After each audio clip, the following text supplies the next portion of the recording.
This is called Translating the South Wales Valleys. Translating the urban environment in South Wales Valleys. The art of walking is to the urban system what the Speech Act is to language. That's what Michel Tesetor says in The Practice of Everyday Life in the chapter in the City. That's kind of what I've been thinking about. I'll read the quote again just because it's kind of what I'm talking about really. The act of walking is to the urban system what the Speech Act is to language. So he's kind of saying that the urban system, the sort of network of streets and roads, is like a language, and then walking around that place, those streets, is like speaking that language. And so what I'm thinking is, how do I then translate from that language, my speaking of that language in walking around, how do I translate that into a poem and into text? So it's kind of thinking about that practice of walking as a form of translation. Come on, speed up. Man rustles hand in carrier bag. We didn't even look in blueberries, did we? As I'm walking, I am reading the traffic, the lights, whether to cross the road, reading the pavement, not to step in something or collide with someone. So what's going to happen today then? No, not today now, tomorrow, Wednesday. Writing as I walk, I'm also translating, trying to find the words. Sometimes I write down the voices I overhear. It's a wonder fucking Tracy though, and that didn't do something for you. You only have to check up every so often anyway. Sometimes there are words I can't quite make out. See, ow, is a. How can place be a language? How can walking be like speaking? The way I understand that is to look back at Ferdinand de Saussure and his idea of lang and parole. So lang, you probably already know, is like the abstract possibility of language in Saussure's idea. It's the sort of rules and structures of the language, whereas parole, meaning speaking, is the actual use of that language, in any kind of spoken utterance or written utterance. So it doesn't have to be spoken, it could be written. So it's lang and parole, kind of abstract rules, and then the actual practice of using language. So de Saussure is just applying that to the urban system. And so the urban system of streets is a kind of abstract structure, whereas the actual walking of it is then the use of that place. So that's the parole, like the speaking of the place. And he calls it a pedestrian speech act, walking as a speech act. And he exemplifies this by talking about standing on top of the Empire State Building and looking down at New York, Manhattan, and saying that when we view the city from above, it becomes a text that lies before one's eyes. It's kind of like that move or that distance of being above the city allows us to see it as a text laid out. I feel like that kind of distance, that remove, allows us to sort of see it as a simulacrum, as a representation, like an image. And you kind of feel a bit like a narrator looking down on a character. You see yourself from the outside, I think, when you're looking down on something from a height, or perhaps looking on a satellite map on your phone. In the South Wales valleys, and mainly I'm talking about the Taff Valley really, because there's lots of valleys in South Wales, so when I say the South Wales valleys, I'm clearly not mapping them all. I live in the Taff Valley in a place called Pontypridd, so I'm mainly looking at that area, and particularly the route of the Taff down from Merthyr Tydfil to Cardiff. That sort of trajectory really is my stamping ground or whatever. And there, the lang, thinking about the land that you look down on, the Taff Valley in particular, and probably many of the others valleys, is it structured around industry, which has now become obsolete. It's kind of the iron industry and the coal industry. And you get these relics that are still present, and you can see that the streets, the roadways, the network, the abstract network of the place has been structured around industry. But now that that's obsolete, it's kind of been replaced, or trying to be replaced, by commerce, I think. So that's exemplified for me by the Glamorganshire Canal, which is a big canal that ran down from Merthyr down to Cardiff, transporting iron and coal. But now that outline is traced by the A470 trunk road, which transports commuters from the valleys down to Cardiff and back each day. So that the A470 now has kind of replaced the canal. So you can kind of just see it as an abstract entity, really, this network of routes, shuttling people, shuttling commodities, and back and forth. at twilight, hush of cars, beep of Pelican Crossing, street lights against the black hills. I was like, no, Scott, no, we weren't. It makes me feel awkward. When I said hi to him before, and he said, well, tell them no.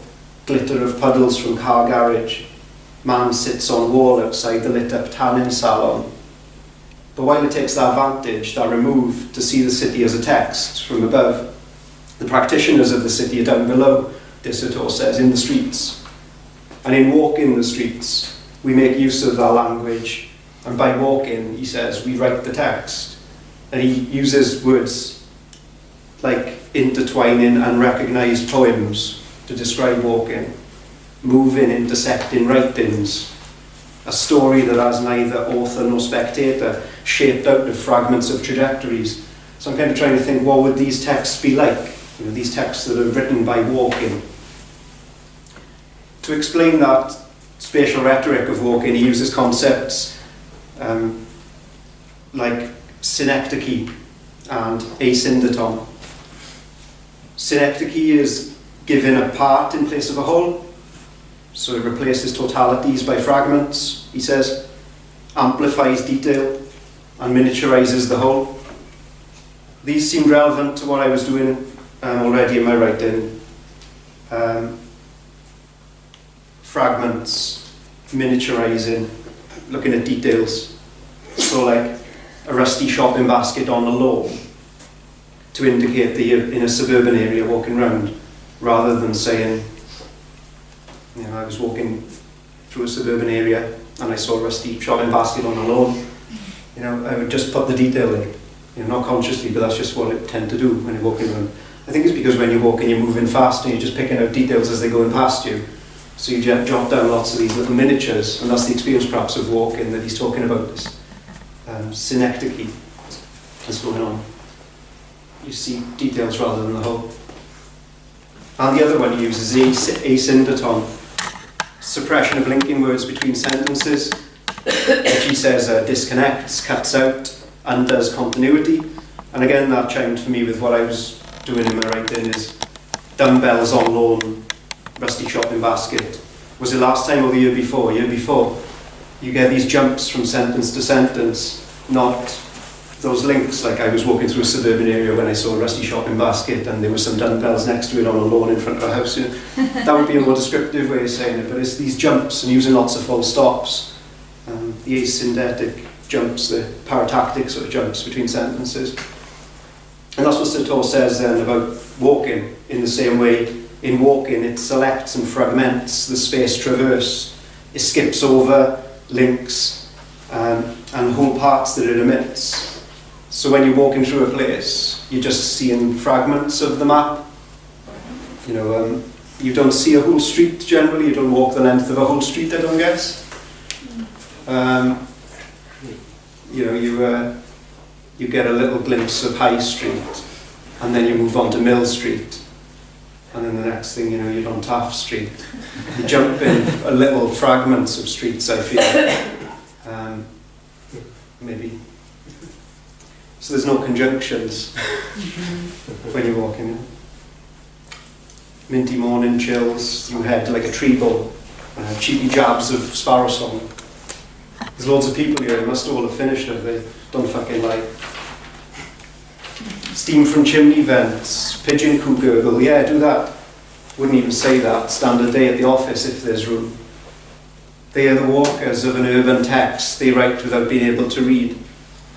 So we can't read the texts we are writing in our walks, because we're immersed in the streets.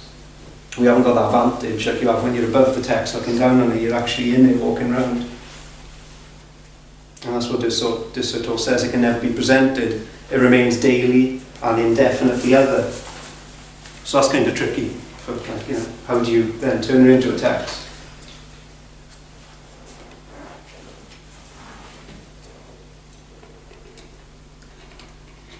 He says, like no map description could bring forth these walks, these writings and poems that we enunciate in our walking.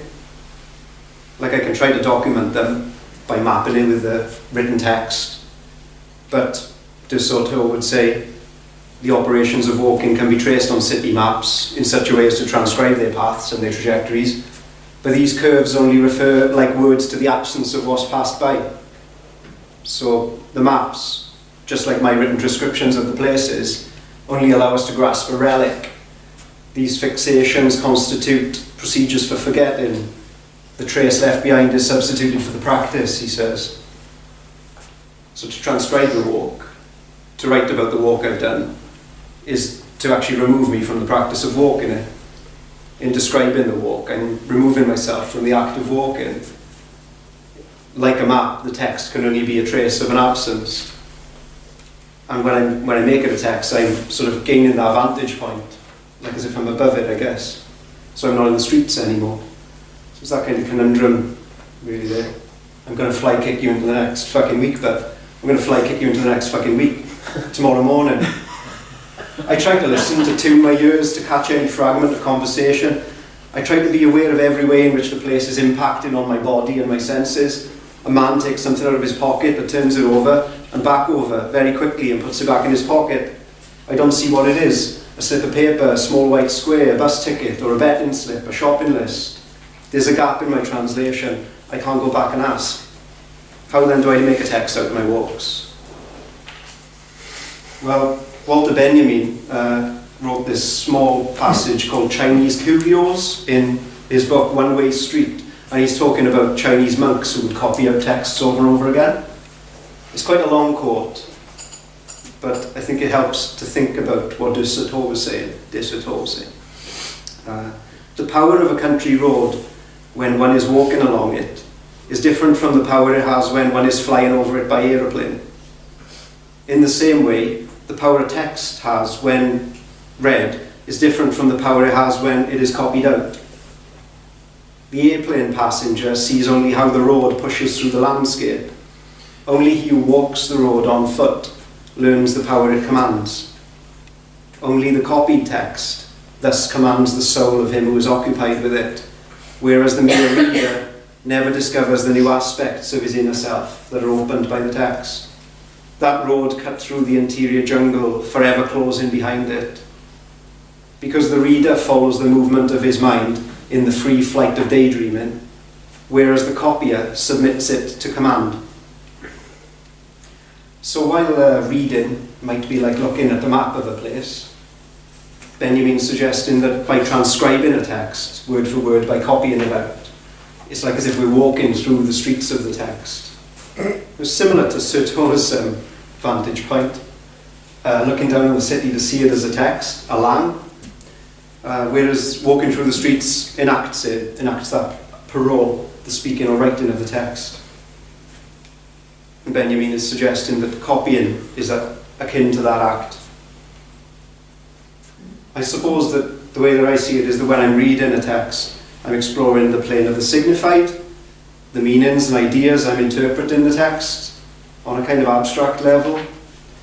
Whereas when you're copying a text out, you're really closely focused on the signifiers, which might be linked to the act of parole, the physical and material presence of the words on the page as letters and as sounds in the streets.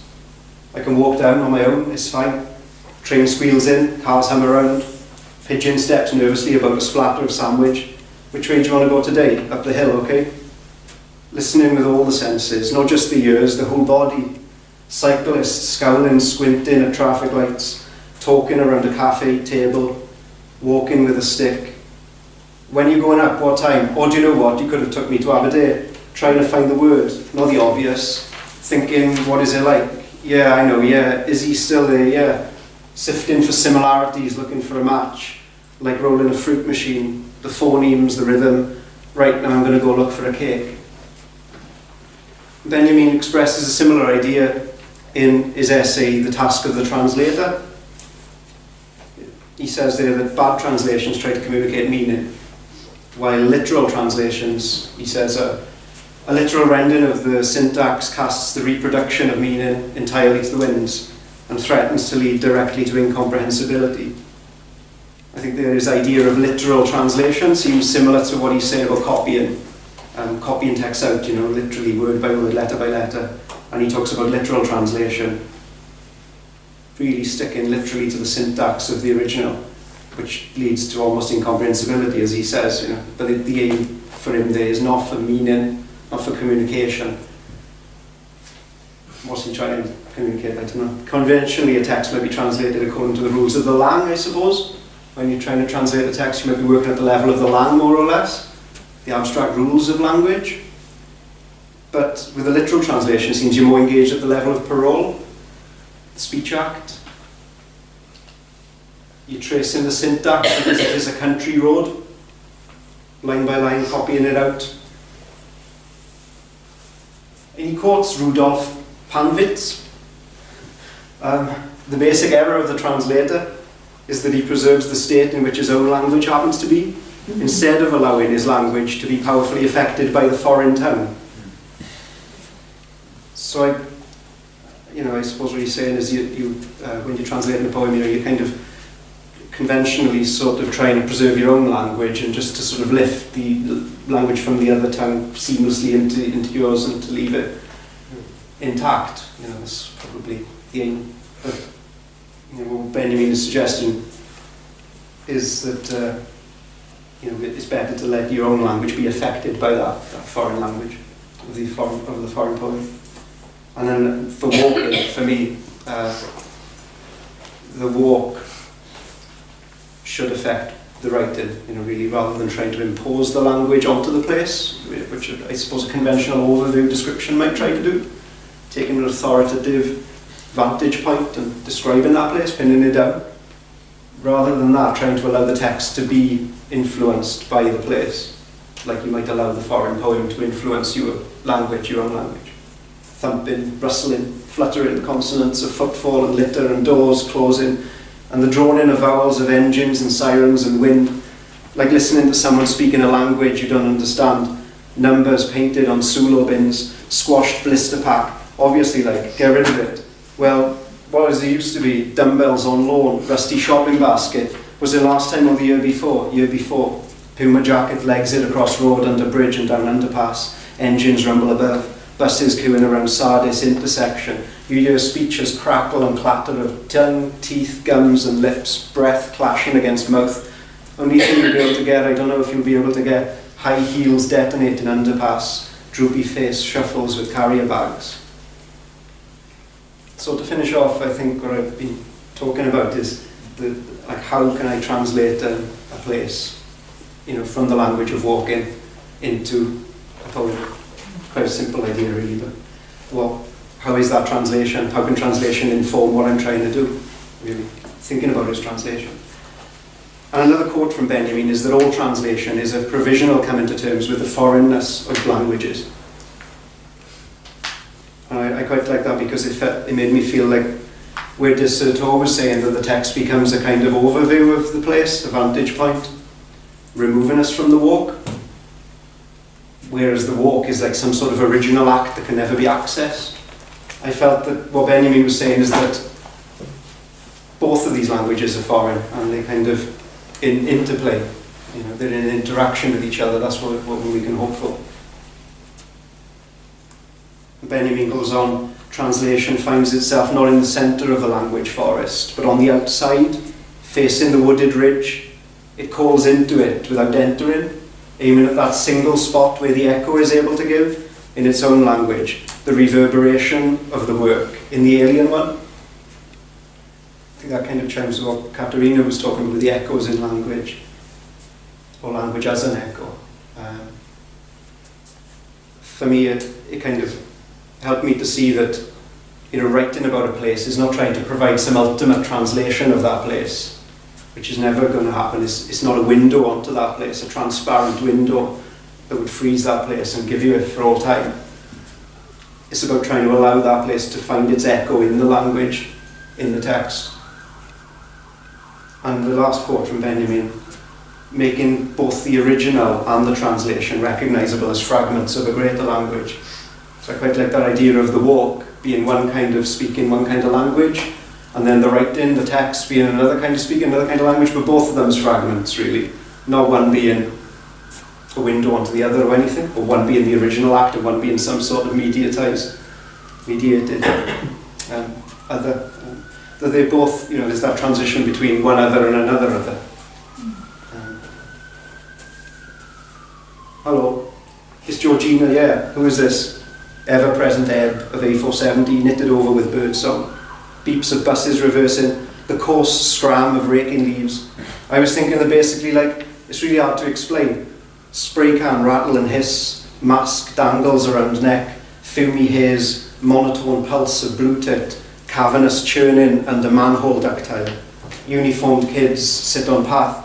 Fuck it, I'd rather just re-pierce my ears myself, there's a hole there already. Boy holds lighter to an empty Pepsi litre bottle, that's bang on centre. Dog barks, swing chains tinkle, woman says all the time.